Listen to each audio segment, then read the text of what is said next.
여호수아 15장 20절서 63절 말씀입니다. 유다 자손의 지파가 그들의 가족대로 받은 기업은 이러하니라. 유다 자손의 지파의 남쪽 끝 에돔 경계에 접근한 성읍들은 갑스엘과 에델과 야굴과 기나와 디모나와 아다다와 게데스와 하솔과 인난과 십과 델렘과 부알롯과 하솔 하닷다와 그리옷 헤스론 곧 하솔과 아맘과 세마와 몰라다와 하살갓다와 헤스몬과 벤벨렉과 하살수알과 브엘세바와 비스요다와 바알라와 이임과 에셈과 에돌락과 그실과 홀마와 시글락과 맘만나와 산산나와 르바옥과 실힘과 아인과 림몬이니 모두 29성읍과 그 마을들이었으며 평지에는 에스다솔과 다올과 소라와 아스나와 사누아와 엔간님과 답부아와 에남과 야르묵과 아둘람과 소고와 아세가와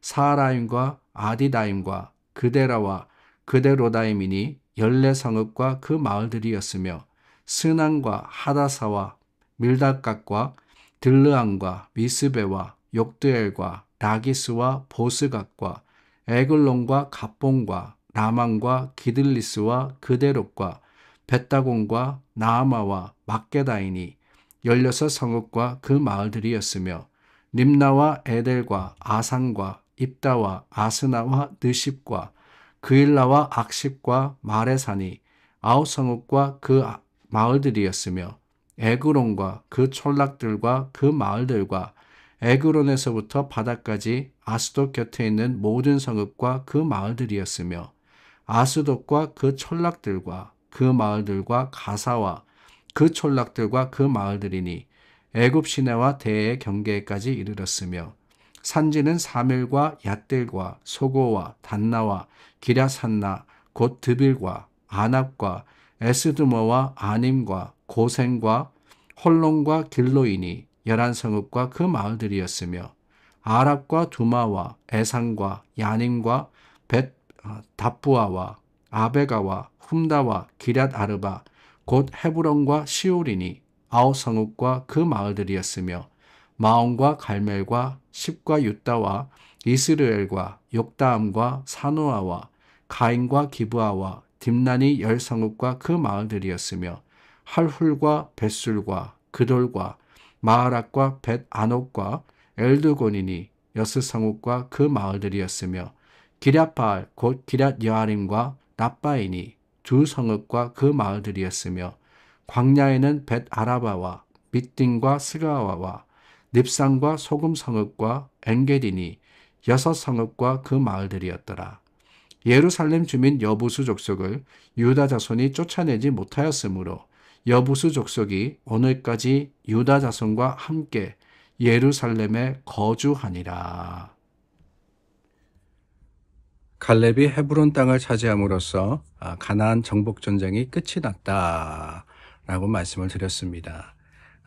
그리고 난 다음에 이 가나안 땅, 그러니까 명확하게 이야기하면은 가나안 땅은 요단강 서편 지역을 이야기합니다.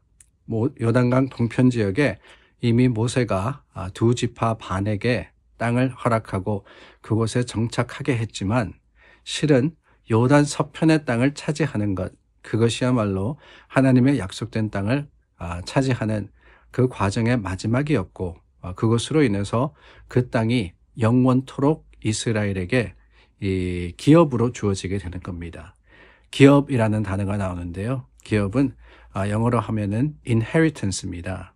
그러니까 계속해서 물려주는 그러한 우리로 이야기하면 유산이다라고 할 수 있을 것 같고요. 계속해서 약속 가운데 그 땅에 그 민족, 그 지파에 속한 땅이다라고 할 수 있을 것 같습니다. 그 기록이 15장부터 이제 쭉 길게 나오는 거예요. 그런데 15장 말씀, 이제 전쟁이 끝이 나고 그 땅을 나누어 주는데 그냥 나누어 주는 것은 아니죠. 제비 뽑아서 하나님이 주신 땅을 차지하게 됩니다. 근데 그 첫 번째 제비 뽑아서 땅을 차지하고 그것을 기록으로 남긴 지파가 어느 지파냐? 유다 지파였습니다. 유다 지파. 며칠 전에 그런 말씀을 드린 것이 기억이 납니다. 이스라엘의 12지파는 야곱의 12아들이다 라고 말입니다. 12아들의 후손들이 각 지파가 된 겁니다. 에브라임과 므낫세는 요셉의 두 아들로서 그 지파에 속하게 되었고요. 그런데 유다는 사실은 야곱의 네 번째 아들입니다. 네 번째 아들인데 그 유다에 대해서 먼저 기록을 하고 있더라라고 하는 거예요. 왜 그랬느냐? 다름이 아닙니다. 첫 아들이었던 르우벤. 사실은 르우벤이 장자입니다. 그러나 성경의 기록은 르우벤이 이 서모 빌하와 통간함으로써 그 장자권을 잃었다라고 하고 있고요. 둘째였던 시므온 그리고 셋째였던 레위. 창세기 34장에 보면은 그들의 누이였던 디나가 수치를 당했을 때 하몰에게 복수를 함으로써 그들도 그 다음에 이어지는 이 맏아들의 권한을 잃게 됩니다. 그래서 유다가 실질적인 장자의 축복을 야곱으로부터 받게 되는 것이지요. 그래서 유다의 이야기가 먼저 나옵니다. 이 이야기를 가만히 살펴보면은 남방 그리고 평지, 블레셋 지역, 산지, 광야 등 120개의 성읍들이 유다 지파의 몫으로 주어집니다. 그러나 여러분, 우리가 살펴보았듯이 주어진 성읍이 자동적으로 유다 지파의 몫으로 그들의 소유가 되는 것은 아니었습니다. 그 땅 곳곳에 남아있던 가나안 지파, 가나안 족속들과 전쟁을 통해서 차지해야 하는, 그래서 전쟁이 끝났다 그랬지만은 사실은 그것은 하나님의 약속에 기반한 것이지 실질적으로 가나안 땅의 모든 거민을 다 쫓아낸 것은 아니라고 말씀을 드렸죠. 여전히 남아 있습니다. 여전히 그것을 완수해야 합니다. 그러나 하나님의 계획과 하나님의 주신 땅이기 때문에 이미 그들이 기업으로 받은 것이다. 바로 이거라는 거예요. 갈렙은 헤브론을 차지합니다. 그 땅을 승리해야 싸워야지만 차지할 수 있었지만은 그 용기를 가지고 나아감으로써 헤브론과 그 인근 지역을 갈렙의 가족이 차지하게 되는 거죠. 그러고 보면은 권리에는 반드시 책임과 의무가 따르는 것 같습니다. 하나님의 주시는 복, 하나님께서 주시는 약속을 완성하기 위해서는 반드시 우리에게 요구된 것을 우리가 감당해야지, 그것을 완수해야지만 누릴 수 있는 거 아니겠어요? 갈렙도 마찬가지였고 유다 지파도 마찬가지였습니다. 하나님이 그들에게 원하시는 것은 120성읍을 그저 가지라, 이게 다가 아니었습니다. 그 성읍을 차지하라라는 것이었고, 또한 차지한 성읍을 관리하고 그것을 지켜서 기업으로 삼아라. 기업이라는 것은 그저 내가 지금 가지고 있는 것이 다가 아니라는 거예요. 뭐냐? 물려줄 수 있는 것이 되어야 된다라고 하는 겁니다. 상속할 수 있는 그 권리. 여러분, 이게 얼마나 중요한지 모릅니다. 사실 세상을 살아가는 많은 사람들도 그렇지 않습니까? 유산으로 남기기 위해서, 자손들에게 주기 위해서 얼마나 수고하고 노력합니까? 그런데 우리가 받은 유업, 우리가 받은 복, 뭡니까? 생명의 복이지 않습니까? 구원의 복이잖아요. 하나님께서 우리를 믿음으로 인도하셔서 그 믿음 가운데 우리가 영생을 약속받았는데 그 유업을 우리가 기업으로 자녀들에게 남기는데 소홀하고 있다라고 하면은 사실 우리는 세상 사람들보다 못한 게 아닐까요? 돈도 명예도 지위도 어떻게 해서든지 남기고 지키려고 사람들 수고하고 노력합니다. 그러나 그 모든 것들은 헛되다는 것을 우리는 알고 있습니다.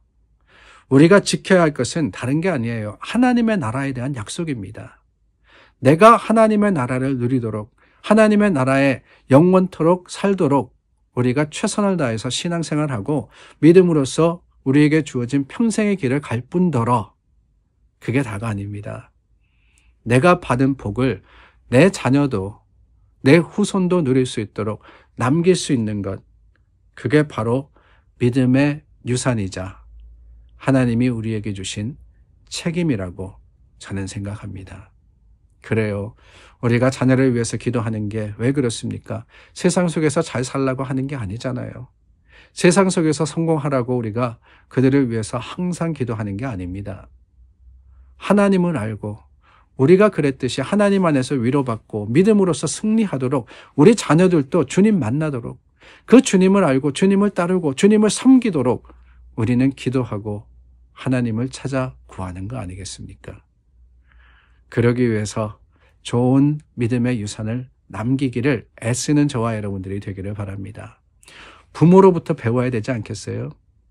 부모로부터 받는 그게 유업이듯이 오늘 우리도 참으로 믿음을 자녀들에게 전할 수 있도록 우리가 먼저 본이 되고 먼저 하나님 앞에서 바른 삶과 또한 바른 모습으로 주님을 섬기는 그런 교회가, 그런 성도가 될 수 있기를 예수님의 이름으로 축원합니다. 기도하겠습니다. 참 좋으신 하나님, 우리에게 주님을 알게 하셨습니다. 그러나 우리만이 아니라 우리가 받은 것을 우리 자녀에게 전할 수 있는 참으로 하나님 안에서 기업이 되는 귀한 가정과 또한 신앙인이 되게 하여 주시옵소서. 예수님의 이름으로 기도드립니다. 아멘.